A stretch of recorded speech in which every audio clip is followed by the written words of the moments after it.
آپ اپنے ذہن کو پڑھ لیں، آپ کا ذہن کیا ہے، دنیا کے بارے میں آپ کی کیا رائے ہے؟ ہم سب کی دنیا کے بارے میں رائے یہ ہے کہ بھئی کامیابی، یہاں تم نے کامیابی حاصل کرنی ہے، کامیاب ہونا ہے، ہر شخص کی یہ تمنا ہے، خواہش ہے۔ ہم ایک آئیڈیل لائف گزارنا چاہتے ہیں جہاں مسائل نہ ہوں، آرام ہو، آسائش ہو۔ اب ہماری ذہنیت اور اللہ تعالیٰ کی جو مرضی ہے ہمیں دنیا میں بھجوانے کی، اس میں زمین اور آسمان کا تضاد ہے۔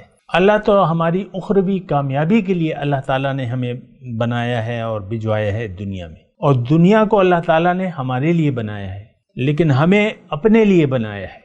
ذرا سوچیں بات کو نا، یعنی کتنا بڑا تضاد ہے ہماری سوچ میں اور اللہ کی مرضی میں۔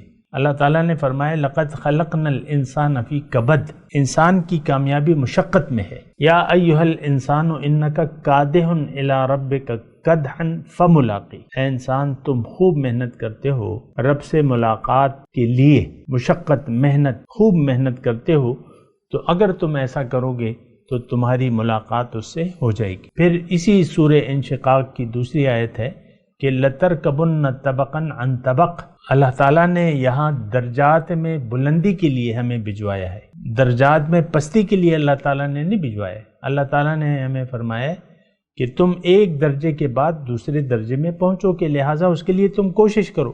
ہم نے ٹھہرنا نہیں ہے یہاں، ہم تو ٹھہر گئے ہیں دنیا میں آ کے، یہاں تو ہم درجات میں بلندی کے لیے آئے ہیں۔ فَأُولَٰئِکَ لَهُمُ الدَّرَجَاتُ الْعُلَىٰ، ان کے لیے بلند درجے ہیں۔